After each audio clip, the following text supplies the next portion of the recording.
fun. It was a wonderful surprise, and we saw Bad Boys for Life. That was a Yay. really good movie.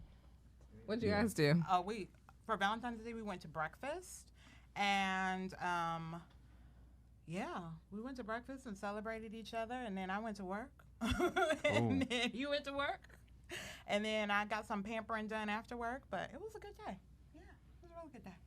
So last week, guys, we talked about dating and relationships and dating as an independent woman.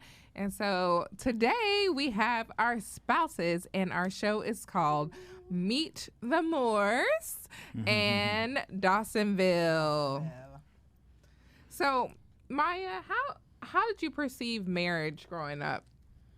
honestly, marriage for me was not visible, at least in my immediate family. I come from a long line of strong, independent black women. And so, in a lot of cases, there were single parents. You know, my grandmother on my mother's side was a single parent. My mother was a single parent. My aunts were single parents. And so, it really was not until, gosh, probably early adolescence, high school, that I became exposed to more married couples, aside from what I saw on television.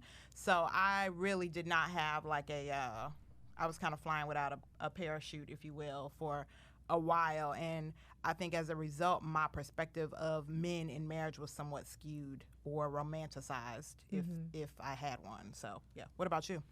For me, I grew up in a very blended family. And so I had a stepdad, in which I refer to as my dad. I had step siblings and whole siblings, and some people might even refer to it as half siblings, because we had different dads.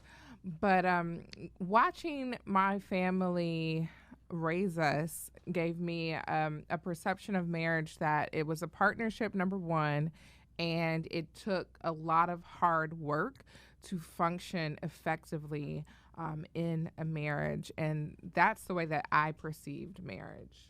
Wow. Okay. What about you, Ryan? I grew up like the Cleavers. I mean, my mom and dad were, middle class family, and they taught me and my sister all about what love looked like, and we modeled that throughout our lives. And even in relationships, it just kind of became a thing. I always wanted the what they call the classic White House with the picket fence. The family and the dog, and God willing, and everything had turned out, and we got all of that. Awesome. And what about you, babe? How'd you view family growing up and marriage? I kind of came like you said, like having both parents, but they weren't married, and like just seeing different points of view. At one time, having both parents in the house, and then next time, just having my mother in the house and still seeing my father, but not living with us. So just that part of not like not like the Cleavers, but just more of father there when needed, mostly than just in the house with you. So that's kind of my different types of family with my mom and my sister, kind of, and brothers and stuff like that. So yeah. So, as a man, did you want to get married? Did you find marriage attractive, or was it just, how did you feel about it growing up? I didn't. I knew when I got a little bit older that I wanted to get married. I think as a teenager or even as a young adult, like 20s, it was like, yeah, eventually I'll get married, but it wasn't like a goal for me, immediate goal. You know what I mean?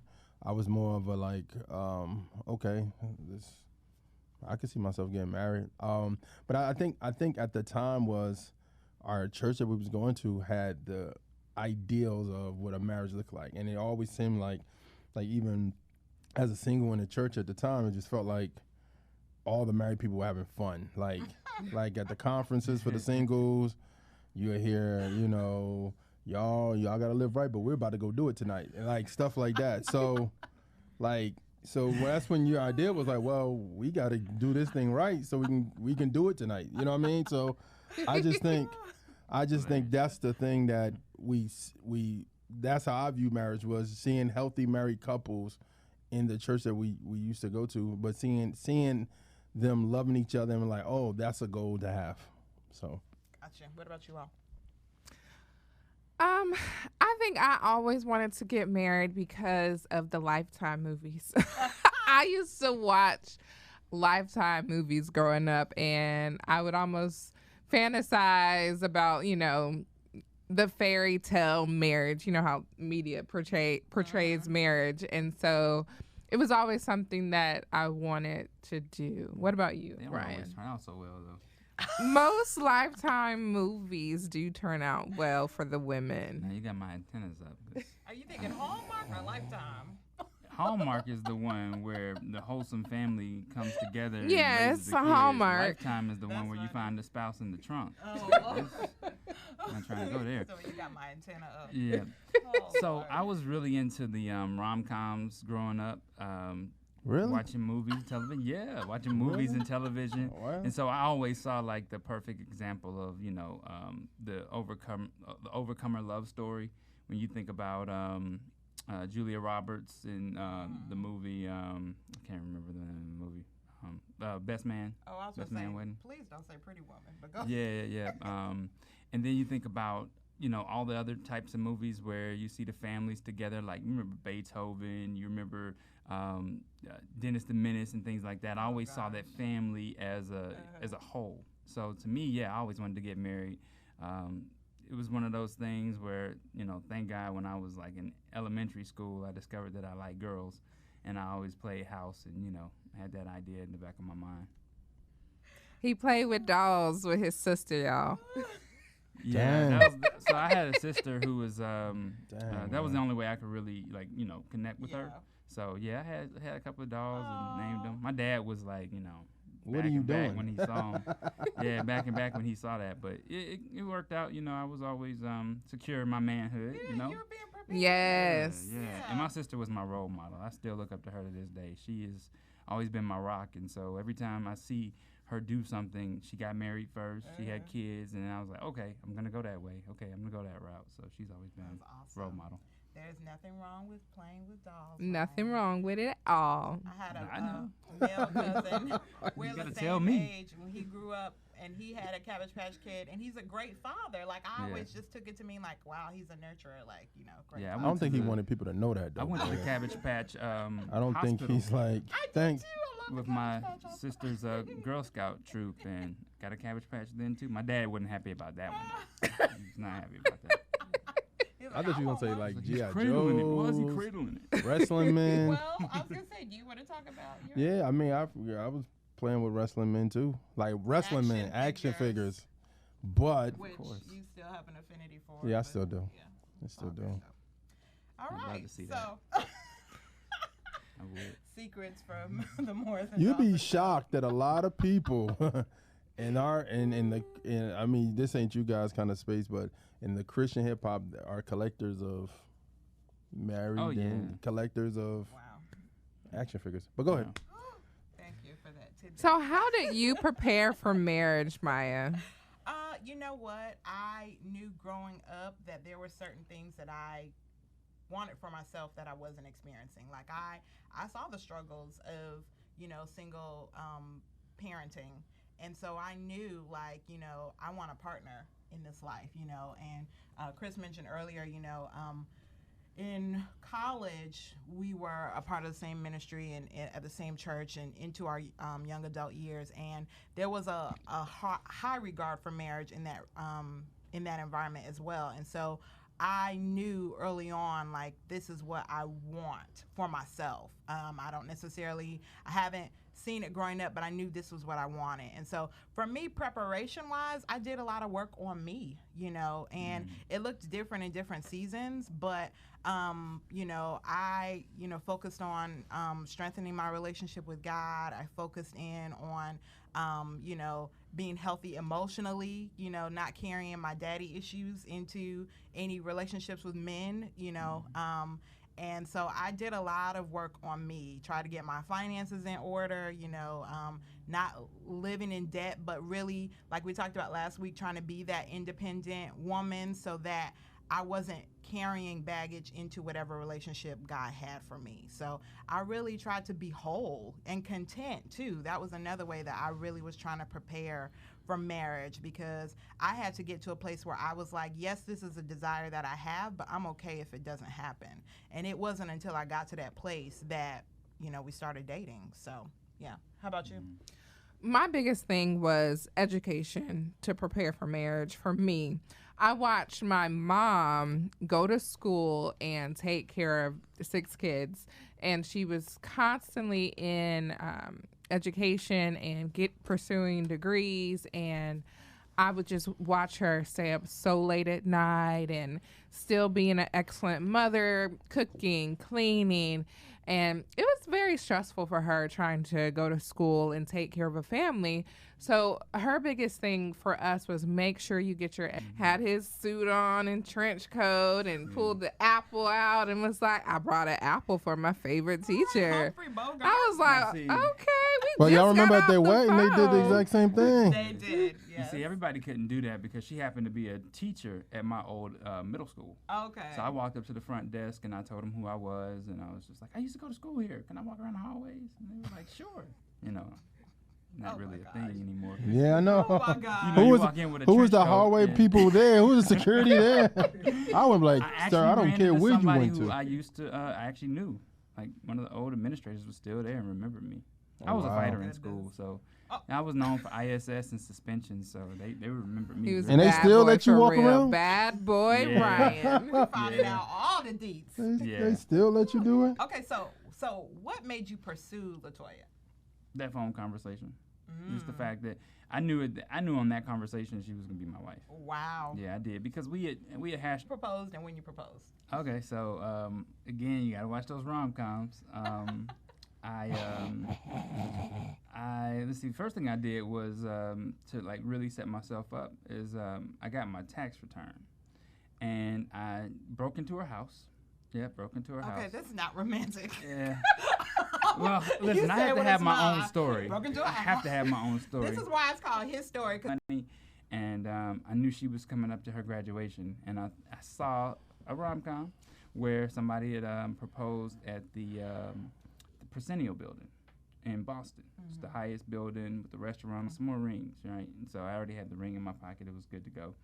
And then we had our dinner, celebrated her graduation, and I had the waiters bring out the ring from the back of the kitchen, and she came out, and they came out with a big candle on it. So. Well, we prayed, remember? Oh yeah, that's right. I was praying for them, and they brought it out while I was praying. I told them, I said, They brought it out. When you see me bend my head and close my eyes, then that's when I want you to And the bring out prayer ring. was like extra Extra long. long. And I was like peeking a little bit, like, is he still praying? Because he kept kind of repeating some of the, same things. So I was like, nervous. But then, I didn't see the waitress staff come up yet, and so by the time she opened her eyes, the ring was in front of her. That's awesome. The School of Rom-Com. Yes. Thank you. Thank you. Okay, so let's fast forward a little more. How did life change? My furniture go out the door and see hers come in.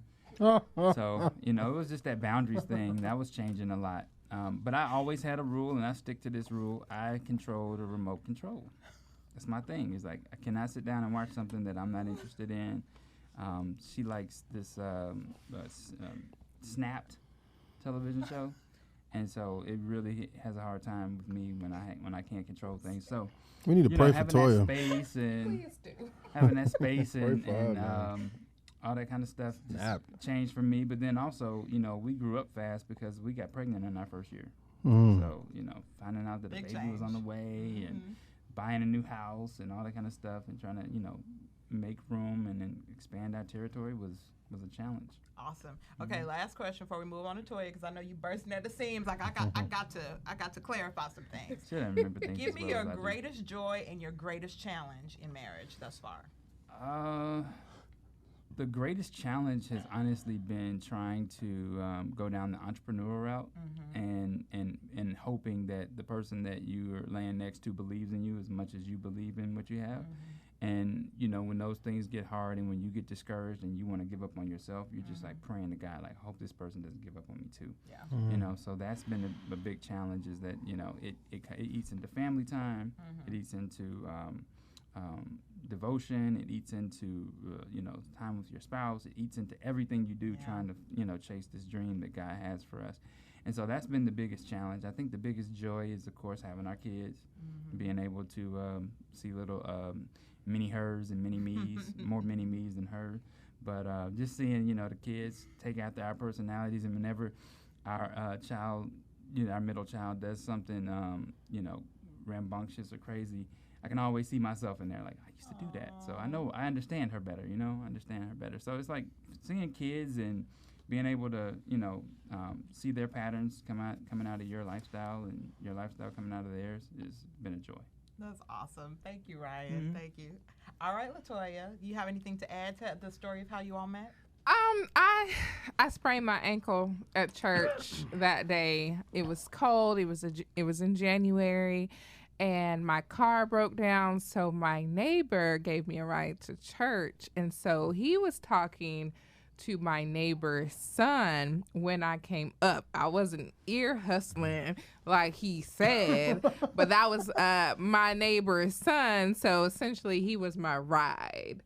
And so when I came up, I just kind of jumped in the conversation. And then when Ryan held out his hand to, introduce himself, he held my hand for a long time, and the guy that he was talking to kind of looked like, why are you holding her hand that long? Because I think he was kind of interested in me at the time. So that's just kind of a little backstory about how we met. Rom-coms, you got to say. You sound like you didn't know that. I did. You heard Ryan, he said you got to steal him. Steal her. Oh, no. Well, all right. Well, that kind of sounds like our story. How did you know Ryan was the one? I knew that day, actually. It was something internally. The Holy Spirit just kind of gave me that discernment, like, he's the one. And it was confirmed after we had that conversation, that 8-hour conversation. Lord, I don't know how I stayed up most of the night. But yeah, it's because I had to go to work the next morning. But like he said, kind of going through the checklist, it was confirmed. And I was really excited because I was like, finally.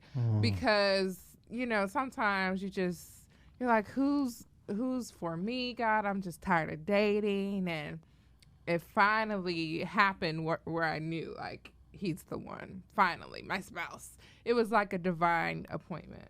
I love it. The infamous 8-hour conversation. Good stuff. Okay, so let's fast forward. How did marriage change, or how did life change for you after marriage?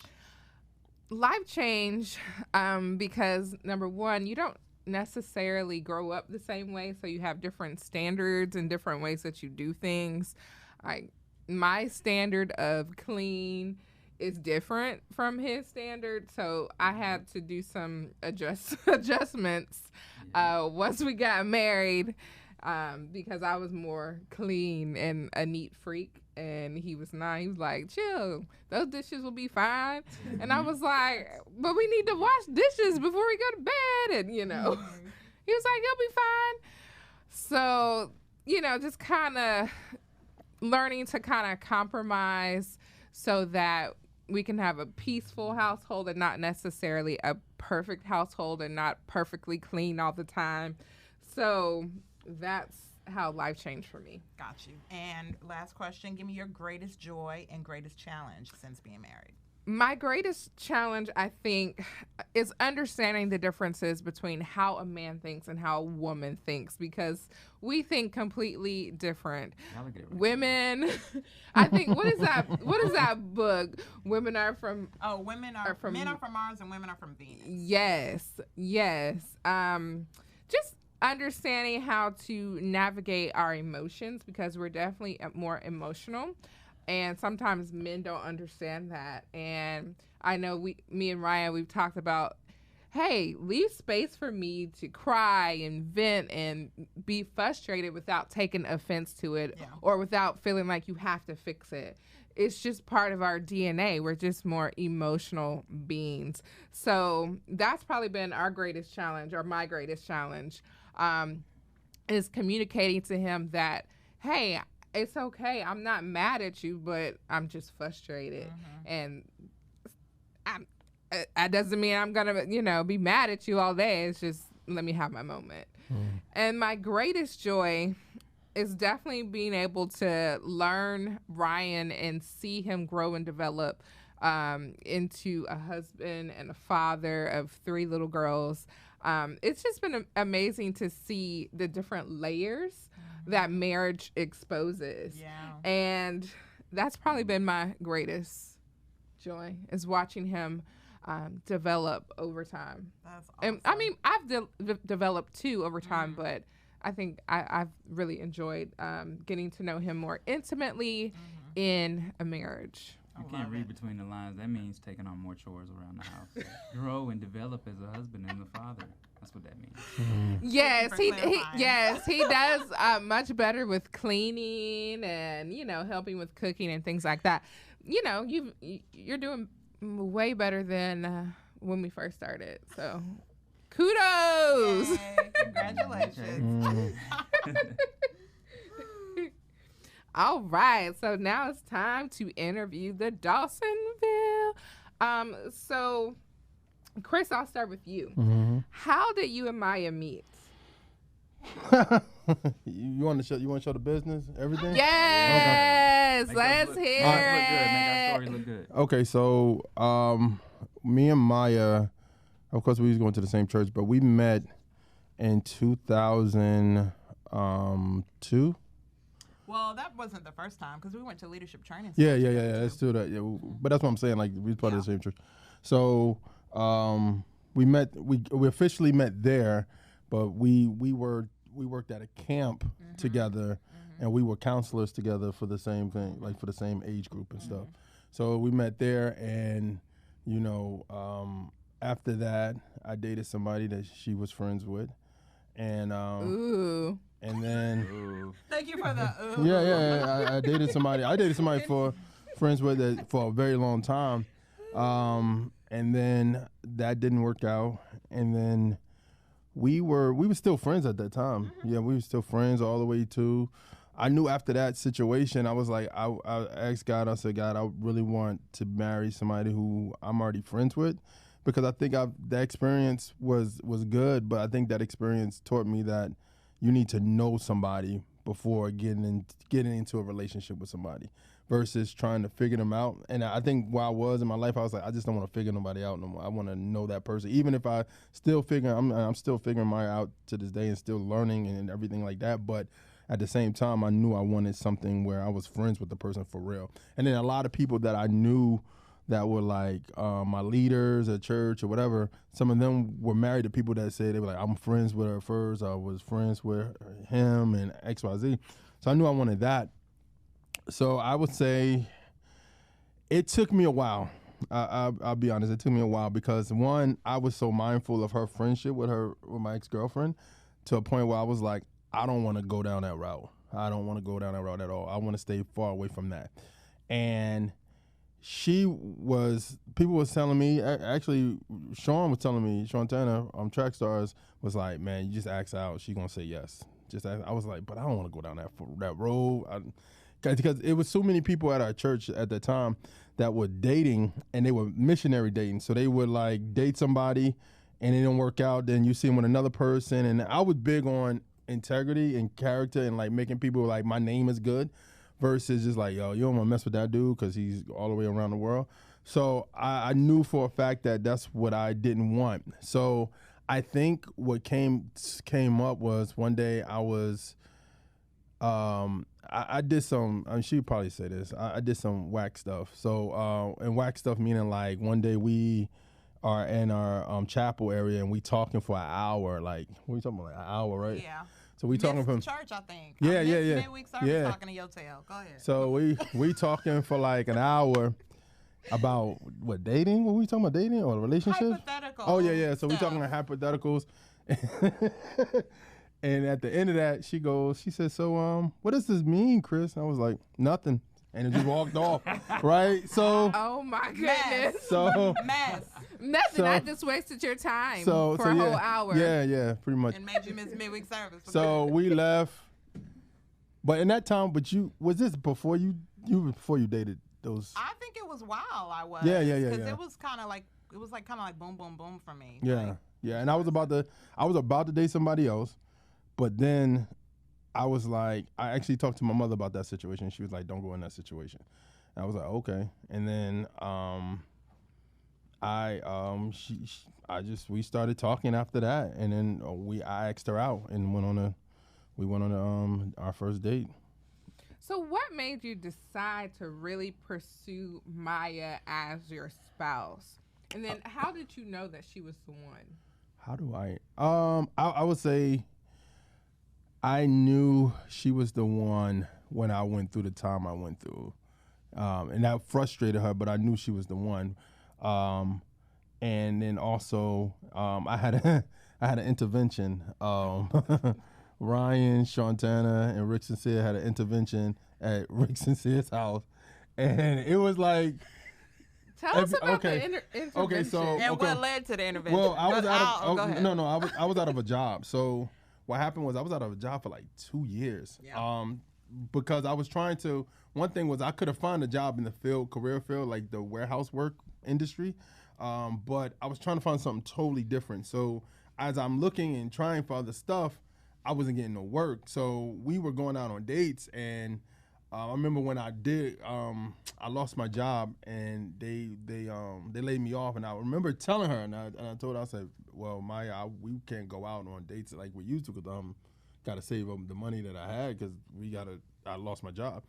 And I thought I could find something easy, but it just took longer than it did. And in that process, Maya got fed up and was like, "Deuces." So I lost but I lost a lot of stuff.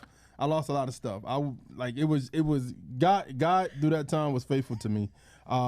So at that time, fast forward, going back to what I was saying, the intervention, we're in this thing, and I'm thinking like we're about to do something totally different, and it's boom, like reality hits you with 3 guys that you like, what's going on?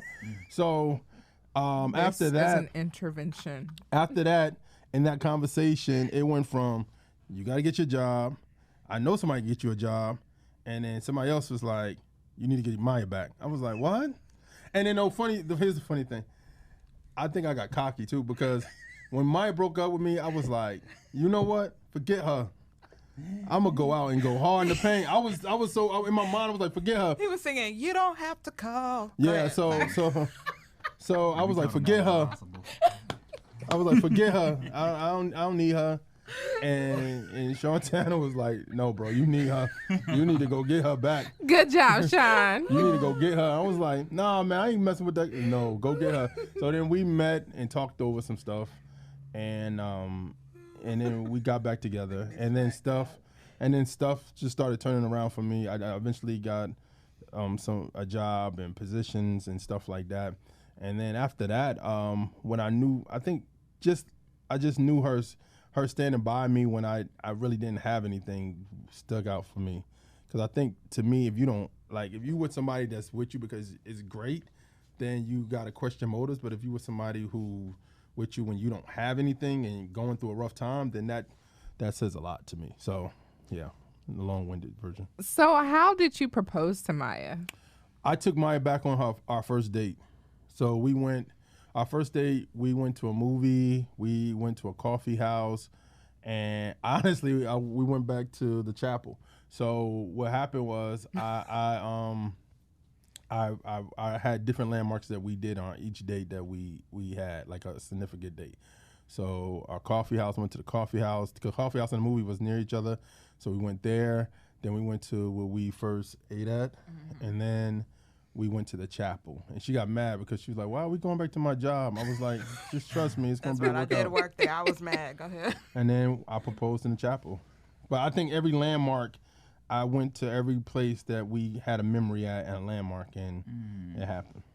Beautiful. So how did life change after marriage for you? I would say like learning that person, like really constantly learning and continuously learning that person. I think that's the biggest thing that challenge happened for me. The thing I learned the most and continue to learn is like, yo, that's gonna change. Like she may feel about something totally different like a couple of days that she felt about something else, and then always being apologetic, and then always realizing, and then sometimes God will be like, just apologize, and you're like, but I'm not wrong, like, but just apologize. So you want to have something in your house that's not like peace in your house versus turmoil. You know what I mean?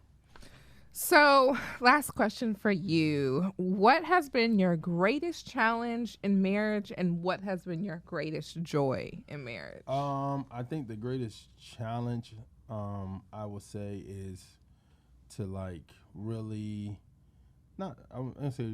I think the greatest challenge to me has always been just trying to figure Maya out, and like once you figure that one thing out, it could change. So constantly learning her, I would say that's the biggest challenge. I think the biggest joy is to know that like she's down for me, like she has my back. Even though sometimes I'm like, I don't know if she has my back, but I'm like, I mean, like, no, I'm serious. Like sometimes in certain situations that we talk about, I'm like, I don't know if she has my back, but then it just knows that she wants the best for me and knows that she wants the right things from me. Like she wants the right things from me. And sometimes I'm like, I think in the cloudiness of like trying to see if like your own thoughts to thinking, like mental gymnastics, like, yeah, she does this, but she doesn't agree with me in this. But I'm like, friendship really started and remained, for however long. So yes, that's how we met. So how did you know that Chris was the one? It's funny because as soon as he asked me out, I was like, this man is going to end up being my husband. It just made too much sense in my mind because we already were really good sense of humor. So, yeah. So, how did life change after marriage for you guys? Well, okay, first of all, let me I guess I'll clean up that part later on. But life changed for me after marriage because I really had to compromise. I was raised as an only child. My mother adopted my younger sister when I was in high school, but for the most part, I was raised as an only child. And I was kind of like the princess in the family, like the darling in the family, if you will. I was the first granddaughter, the straight A student, always doing different things, and the clean teen in the family, wasn't having sex before marriage, wasn't trying to taint I was really just on the straight and narrow, if you will. And so I was very spoiled, if I'm honest. I feel like I was a good kid, like I wasn't a brat, but I was very used to getting my own way. And so when we got married, I was like, oh, snap, like I have to share. I don't know about sharing. Like, what is that? And to this day, he's still like, yeah, you don't know about sharing. So, but yeah, compromising and just taking another person into consideration consistently, like all the time, not just because you're trying to impress them, but because it's the right thing to do. So, yeah. So what has been your greatest challenge and what has been your greatest joy in marriage? Well, he actually alluded to our greatest challenge, which started while we were dating. Like, we have been on this ongoing journey regarding career and finances. And there was like a 2-year piece during our marriage or during our dating time. We dated for 4 years, and for the majority of that time, honestly, Chris was unemployed. And so it was like really, really hard. And because I knew him as a person outside of before we started dating, and because I knew what he was called to do and I believed in what he was called to do, I stood by him. Now, the Bible. So God is constantly teaching me about grace. But I just felt like, okay, things should be getting better, not worse. And I felt like the more I was trying to help and trying to support, it just kept going downhill. So I was like, okay, let me take 3 years. So I was already attached. I was already, invested, but I just felt like I needed to remove myself from the equation. And I had certain standards for myself where I was like, I'm not, regardless of any relationship or marriage, this way. So that's what led to the breakup. And, God brought it full circle, of course, with the help of Track Stars, but also just with the help, a challenge for us because kind of like what Ryan alluded to earlier, like both of us are entrepreneurially minded, but I know the way my husband is wired, and I know that, he will not be content in doing the job that he's doing now the rest of his life. So we're constantly looking at how we can monetize his giftings, how we can monetize both of our giftings, you know, and really flourish in what God has put in our hearts to do. So I would say for us, that's the greatest challenge for me. And then, of course, the greatest joy is really doing our purposes together. Like, I love when we work together on projects. I'm like, this is why one of the reasons why we're together, because I just feel like we complement each other so well as it relates to arts and entertainment. So. Yeah. Awesome. So now it's time for our newlywed game. So Yes. Maya, can you explain this game? Yes, I'm a little nervous yes. about it. Don't be nervous. Don't be nervous. So, okay, if you guys have seen the wedding shoe game, then you kind of know what I'm talking about. I'm not going to ask you guys to take your shoes off. We don't have time for all of that. But I am going to ask you guys to answer a couple of questions. So I'm just putting these questions here together, and I will demonstrate first with you guys. Okay. So you'll know what's what. Okay. Here we go. So here are cards.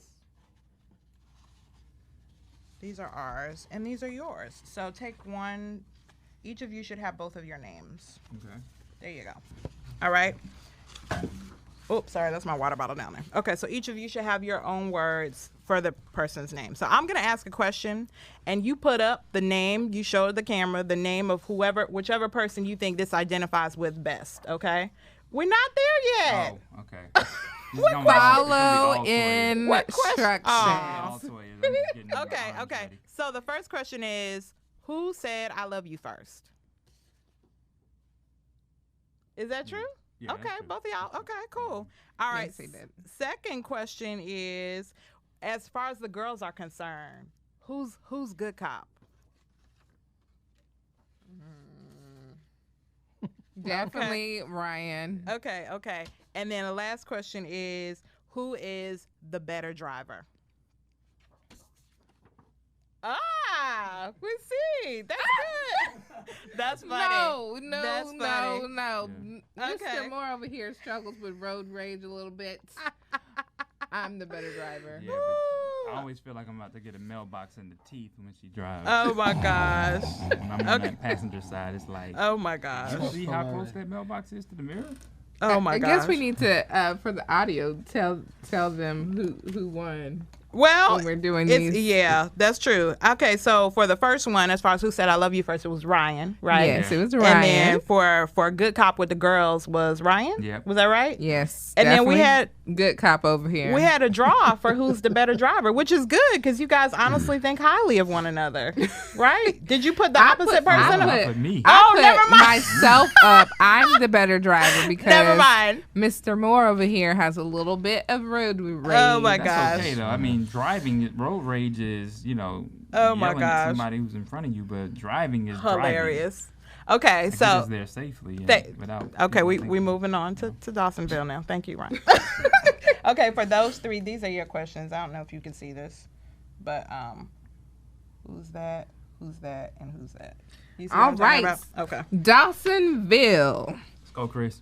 Don't let her go to First sleep. question. Who's the troublemaker of the family? Ooh, and both are holding up Chris. Why is he the troublemaker? He always starting stuff, even if he's joking. I'm like, okay. Just the other day we were on the way to. He was dropping me off at work, and I was like, "Is it your goal to just like piss me off before I get out the car, like just to make?" And I know we keep it live in Dawsonville. But anyway, I was like, "Is that your goal?" And he's like, "I'm just joking with you," but I'm like, "Really? You like joke to the fullest?" So he's the troublemaker. He's a big troll. Okay, next question. Who has the final word? I assume that's an argument. Yeah. Who has the final word? I know that answer. Oh, come You on, ready? don't- You still okay. thinking? I'm gonna say that. Uh-oh, we have a draw. Well, I'll Chris say- is holding up Chris and Maya's holding up Maya. So who has the final word in the argument? Well, I think I would say it depends on what we're arguing about. That's true. So I think if it's something where I don't see it, and she's like, "No, babe, it's this," and I'm telling you, blah blah blah. I'm like, okay. But if it's like you come to me for big situations, decisions, you have the final decision. But usually when we're arguing, or as we like to say, going tit for tat, I usually don't know when to quit. Yeah, so. you don't. But then I could bring it back too. So that's what I'm like. Yeah. So it's equal, I would say. But I could defer. If the Holy Spirit kicks in, I defer. Amen. He does. Amen. He's really quick to apologize. Help me, Lord. Go ahead. All right. So who's the messy eater? Chris doesn't deny it. They're both holding up Chris. Mm-hmm. All right. All right. Noble character acknowledgments? Yes. You have any? So if you know of a woman that you want to give praise to, a shout out, or recognize for making a difference in their family, neighborhood, or on their job, then please go to our website at becomingevatoday.com and submit their name in the Noble Character tab. And so today, since we are with our spouses, we are choosing a spouse or a marriage couple that we want to recognize as noble characters. So Ryan, you want to tell Becoming Eva audience about our noble character? Different ministries. They have helped out with the young adults and have helped reared a lot of our young men and women into others. That's awesome. So they adopted 3 little boys, and it was just really great to see them. They are such loving, fun people. And so we really think that that's just noble character of a couple at our church that would do something so bold and so daring just to take on a new family like that. That's awesome. Couple, or I have one in mind, I but do too. are we thinking the same couple? I don't know. Is it the couple that did our premarital? No. Yeah, we can think. Who are you? Yeah. Well, I'm we thinking can about say somebody two else. different. We could say two different ones. Let's do that. Okay. I was. Well, I guess we'll We gotta acknowledge. discuss this thing. I didn't know. I didn't. That was on me. I didn't go to him about this one. But I was gonna say, if you want, you could do. We could do two different ones. Let's be yoked. Oh, amen for being yoked. Okay. So the couple that we're going to highlight are the Sumters, Ron and Patrice Sumter. And you kind of alluded to it earlier. They actually facilitated our premarital counseling and were very instrumental in that. And then also after we got married, helped us find our first home. Were there when I was going through chemotherapy. I mean, she was taking me to and from treatments, and so just really, really supportive of us during our throughout our marriage. So we highlight the Sumters. Yeah. Shout out to Ron and Patrice. Woo-hoo. All right, time for our Becoming Eva challenge. Did you receive any feedback from last week's challenge? I did not. Did you? I Did you did receive not. any? Okay. Well, hopefully, if you guys watched Dating as an Independent Woman, it's not too late, to find someone that you want to glean from as a married couple. And this is whether you're single or married, to really help and support you in your pursuit of marriage or in your current marriage, But this week's BE challenge is actually to connect with a marriage mentor couple. Oh, I think I said the challenge for this week, my bad. But this week's challenge is to connect with a married couple, whether you're single or married, to glean from. And so we want to encourage you to do that if you don't already have a couple that mentors you, that inspires you. And again, this is whether you're, aspiring to be married or whether you're already married. I think it's important to learn and grow together. So Yes, and if you don't have a good role model at home, like if you're so that you can glean from other people to aspire to. Yeah. And you hit different seasons in your marriage. So, one couple may be great when you're newlyweds. Another couple may be great as you're, going into parenting or, becoming empty nesters or what have you. Like, Yes. What we're going to be talking about next week? Well, I will say this. We had a lot of feedback before, during, and after last week's show on or episode on dating as an independent woman. And so we really felt we needed to revisit some things. So Rules of Engagement is going to cover relationships, whether you're dating or whether you're married. But we're really going to kind of go from one end of the spectrum to the other. And we might have a guest, I think, that week with us as well. We're going to have a guest. Yeah. So all that to say, you don't want to miss it. Whether you're single or married, we're going to continue the conversation on relationships and talk about rules of engagement. All right. So don't forget to subscribe to our podcast on the podcast app. Subscribe to our YouTube channel. Follow us on Facebook at Becoming Eva Today. That is one word.